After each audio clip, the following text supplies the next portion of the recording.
It's not late just startup ಸ್ನೇಹಿತರೆ, ಎಲ್ಲರೂ ಹೇಗಿದ್ದೀರಾ? ನಾನು ಕರ್ತನಲ್ಲಿ ಸಂತೋಷವಾಗಿದ್ದೇನೆ. ಈ ದಿನ ನಾವು ಕೀರ್ತನೆಗಳು 77ನೇ ಭಾಗವನ್ನು ಓದಿ ಧ್ಯಾನ ಮಾಡುವಂತರಾಗೋಣ. ಕೀರ್ತನೆಗಳು 77. ದೇವರಿಗೆ ಮೊರೆಯಿಡುವೆನು, ಕೂಗಿ ಮೊರೆಯಿಡುವೆನು, ನನಗೆ ಕಿವಿಗೊಡುವನು. ಇಕ್ಕಟ್ಟಿನಲ್ಲಿ ಸ್ವಾಮಿಯನ್ನು ಕರೆದೆನು, ಬೇಸರವಿಲ್ಲದೆ ಇರುಳೆಲ್ಲ ಕೈಯೊಡ್ಡಿಕೊಂಡೇ ಇದ್ದೆನು. ನನ್ನ ಮನಸ್ಸು ಶಾಂತಿ ಹೊಂದಲೊಲ್ಲದೆ ಇತ್ತು. ನಾನು ವ್ಯಥೆಪಡುತ್ತಾ ದೇವರನ್ನು ಸ್ಮರಿಸುವೆನು, ಮನಗುಂದಿದವನಾಗಿಯೇ ಹಂಬಲಿಸುವೆನು. ನಾನು ರೆಪ್ಪೆಗಳನ್ನು ಹಚ್ಚದಂತೆ ಮಾಡಿದಿ, ತಳಮಳಗೊಂಡು ಮಾತಾಡಲಾರದೆ ಇದ್ದನು. ಹಳೆಯ ದಿನಗಳನ್ನು ಪುರಾತನ ವರುಷಗಳನ್ನು ಯೋಚಿಸಿದೆನು. ನಾನು ರಾತ್ರಿಯಲ್ಲಿ ಮಾಡುತ್ತಿದ್ದ ಗಾನವನ್ನು ನೆನೆಸಿಕೊಳ್ಳುವೆನು, ನನ್ನ ಅಂತರ್ಯದಲ್ಲಿ ಮಾತಾಡಿಕೊಳ್ಳುವೆನು ಅಂದುಕೊಂಡು ಮನಸ್ಸಿನಲ್ಲಿ ವಿಚಾರಿಸಿಕೊಂಡದ್ದೇನೆಂದರೆ, ಕರ್ತನು ಸದಾ ಕಾಲಕ್ಕೂ ಬಿಟ್ಟೇ ಬಿಡುವನೋ? ಆತನು ಪುನಃ ಪ್ರಸನ್ನವಾಗುವುದಿಲ್ಲವೋ? ಆತನ ಕೃಪಾವಾತ್ಸಲ್ಯವು ನಿಂತೇ ಹೋಯಿತೋ? ಆತನ ವಾಗ್ದಾನವು ಎಂದೆಂದಿಗೂ ಬಿದ್ದೇ ಹೋಯಿತೋ? ದೇವರು ದಯವಿಡಲಿಕ್ಕೆ ಮರೆತು ಬಿಟ್ಟೆನೋ? ಕೋಪದಿಂದ ತನ್ನ ಕರುಳುಗಳನ್ನು ಬಿಗಿ ಹಿಡಿದಿದ್ದಾನೋ?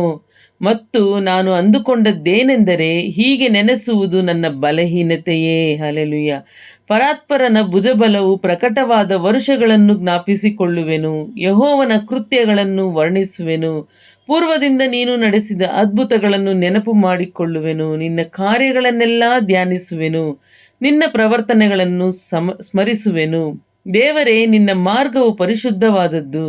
ನಮ್ಮ ದೇವರಂತೆ ಮಹತ್ವವುಳ್ಳ ದೇವರು ಯಾರು? ಅದ್ಭುತಗಳನ್ನು ನಡೆಸುವ ದೇವರು ನೀನೇ.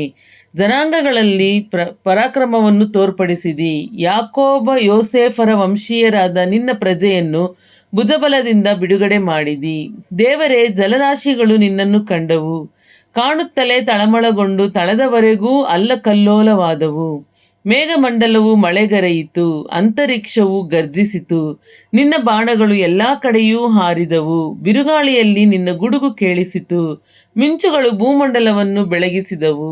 ಭೂಮಿಯು ಅಲ್ಲಾಡಿ ಕಂಪಿಸಿತು. ನೀನು ಸಮುದ್ರದಲ್ಲಿ ಮಾರ್ಗ ಮಾಡಿದಿ, ಮಹಾ ಜಲರಾಶಿಗಳನ್ನು ದಾಟಿದಿ. ನಿನ್ನ ಹೆಜ್ಜೆಯ ಗುರುತು ಕಾಣಲಿಲ್ಲ. ಕುರುಬನು ಕುರಿ ಹಿಂಡನ್ನು ಹೇಗೋ ಹಾಗೆಯೇ ನೀನು ಮೋಶೆ ಆರೋನರ ಮುಖಾಂತರ ನಿನ್ನ ಪ್ರಜೆಯನ್ನು ಕರೆದೊಯ್ದಿ. ಹಲ್ಲೆಲೂಯಾ. ದೇವರ ಪರಿಶುದ್ಧ ನಾಮಕ್ಕೆ ಸ್ತೋತ್ರವಾಗಲಿ. ಈಗ ನಾನು ಓದಿದಂತಹ 77ನೇ ಕೀರ್ತನೆಯ ಭಾಗ ನಿಮಗೆ ಆಶೀರ್ವಾದವಾಗಿತ್ತು ಅಂತ ಹೇಳಿ ನಾನು ವಿಶ್ವಾಸಿಸ್ತಾ ಇದ್ದೇನೆ. ನೀವೇನಾದರೂ ನಮ್ಮ ಚಾನೆಲ್ನ ಇಲ್ಲಿಯವರೆಗೂ ಸಬ್ಸ್ಕ್ರೈಬ್ ಮಾಡ್ಕೊಂಡಿಲ್ಲ ಅಂದರೆ ಖಂಡಿತ ಸಬ್ಸ್ಕ್ರೈಬ್ ಮಾಡ್ಕೊಳ್ಳಿ. Thanks for watching. God bless you.